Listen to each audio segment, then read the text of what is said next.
need that shit that grow from out the ground. Got the plug from Collie Buds and then we cop it by the pound, yeah.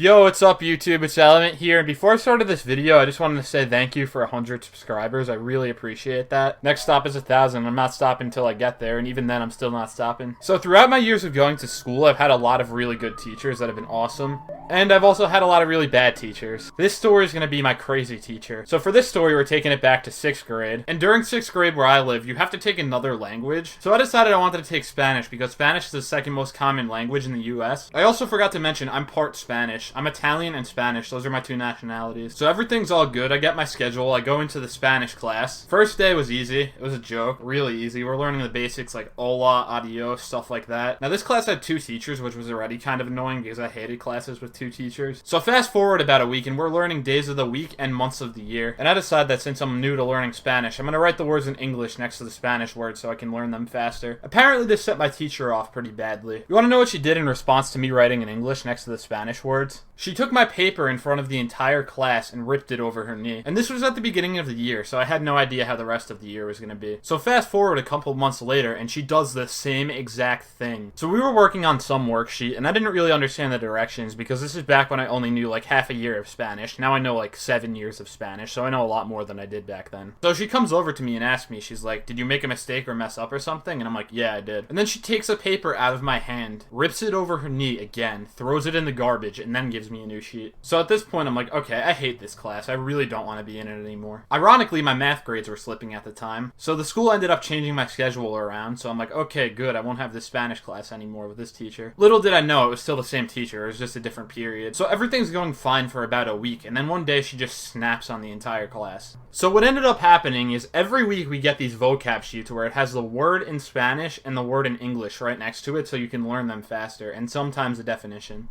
Now, I'm not gonna lie, after staring at these for a solid, like, 2 days, I could pretty much learn all the words and I'd figure it out easily and wouldn't need the sheets anymore. But some people aren't like that and they need to keep their sheets. So about, like, 5 or 6 people go up to her and ask for a replacement vocab sheet, and she just snaps on the class. She starts yelling at them about how they're irresponsible for losing their vocab sheets and how they have to learn to be more organized. And I walk out of the class when the class ends and I'm like, wow, back to square one again. Awesome. And you think it would end there, but no. Let me tell you, it doesn't end there. There's more to this story. So fast forward a few months where we're learning personality traits and characteristics. So this teacher starts going off about organized people and unorganized people. You're not gonna believe what she did. She holds up somebody else's binder and says, look, organized binder. Then she picks up mine and she says, unorganized binder. Now I know a lot of you are gonna say that that's not that big of a deal, but for me in 6th grade I was going through a lot, so it was a rough time period for me. So I get home and I wait for my parents to get home and I explain to them what happened. My mom's like, I'm not letting this slide. So she emails my teacher and tells her how inappropriate she was acting and how that holding up my binder and calling me unorganized is really inappropriate and unprofessional. And she ended off the email by saying, my son now dreads Spanish class because of you and doesn't want to go. Her response to this was she scheduled a meeting with my guidance counselor. And during this meeting, she talked part in English and part in Spanish, which wouldn't have been a problem for me. The issue is my mom doesn't speak Spanish. So I almost felt like she was trying to hide the fact that she did something from my mom. And she basically tries to play it off by saying she can't joke around with me because I'm too sensitive and I need to learn to lighten up a little bit. So I just straight up asked her why she held my binder up in front of the class and called me unorganized. And instead of apologizing and owning up to it like she should have, she straight lies to my guidance counselor and my mom's face. She claimed that she never did it and that I might have seen things fast that day, which is probably the most ridiculous excuse I've ever heard for somebody when they have to come up with a lie to cover their story. So at this point I'm getting really pissed off, and for those of you who know me well, you know I don't get pissed off easily. It takes a lot to get me pissed off, or even just mad in the first place. So what happens then is the meeting wraps up. I talk to my guidance counselor and my mom after the meeting. So I straight up tell both of them that she was lying about the whole binder thing and that she did it the entire time and just wouldn't admit to it. And they actually believed me, so I was happy about that. Now moving on to 8th grade, this is where I learned to stick up for myself more and didn't always depend on the school, because I realized the school's not always going to help you and do what's best for you. You got to do what's best for you. So I get my schedule for 8th grade and I immediately noticed something that's just kind of a red flag to me. I have the same Spanish teacher that I had in 6th grade for 8th grade. So I stare at my schedule for like another minute and I'm like, great, just what I needed. I have to deal with this again. I'm going to have the teacher who managed to piss me off, which is extremely hard to do. So everything's fine until we hit December. And in the middle of December, she starts emailing my mom all of my grades for the class, which my mom really doesn't care because I told her anyway. I was straight up with her. She's chill about that stuff. So one day there was some quiz I didn't study for, and I got a 65 on it. I really didn't care because I knew I was going to get a better grade on the next one anyway. And she emailed my mom and told her that I got a 65 and that I need to learn the material faster. So on our next quiz, I get like a 95, and then she emails my mom again. And I'm like, why would she email you now? I literally just got a 95 on this test. What's the big deal? So she proceeds to read me this 5-paragraph long email about how I got a 64 on the most recent quiz and I need to make sure I'm more well prepared for the next one. And I straight up showed my mom, I'm like, look, I got a 95 on the quiz. I don't know what she's talking about. So my mom says, yeah, something's not right here. And then I look at the topic of the email, and the topic that we learned in the email is from like 3 months beforehand. So my mom emails her, and honestly at this point, we're just sick of getting emails from her. And basically what my mom says is that you should have let my son know that this was an issue while you guys were still doing that topic. It's been 3 months now, so he can't really do much about it now. Turns out that email was from a couple months ago, and it just sent that day. So everything was good with that. So now let's fast forward to the end of 8th grade. I go in for the Spanish final. I didn't study at all because I had a really good feeling about it. I end up getting a 95 or 96 on it without studying, so that was pretty cool. Now I knew this because I looked on our parent portal, and it said my grade for the final on the parent portal, so I already knew what I got. But this teacher decided she had to call my house and let everybody know at my house that I got a 95 or 96 on this test. And if you're wondering how they did this, basically at the beginning of the year, they have you fill out this sheet that says your home phone number, your parents' cell phone numbers in case something happens, and their email, so that's how she's been contacting us this entire time. Now this usually wouldn't have bothered me if it was another teacher, but I had so many issues with her, I just didn't want to hear it. And I know there's going to be a few of you commenting saying, oh, she's just trying to congratulate you. And I would have been okay with that if it weren't for the fact that she literally called my house to tell me that. When I'm at my house, I'm in my element, which is why my username is Element on this channel, by the way. So I finished 8th grade, which is the end of middle school where I live, and I never heard from the teacher again. And now I'm going into my sophomore year of college, so it's been a while. Anyways, I hope you guys enjoyed this life story video. If you did, please leave a like, comment, and subscribe, and join the Discord server in the description. It's open to everybody, and I'll see you in my next video. Peace.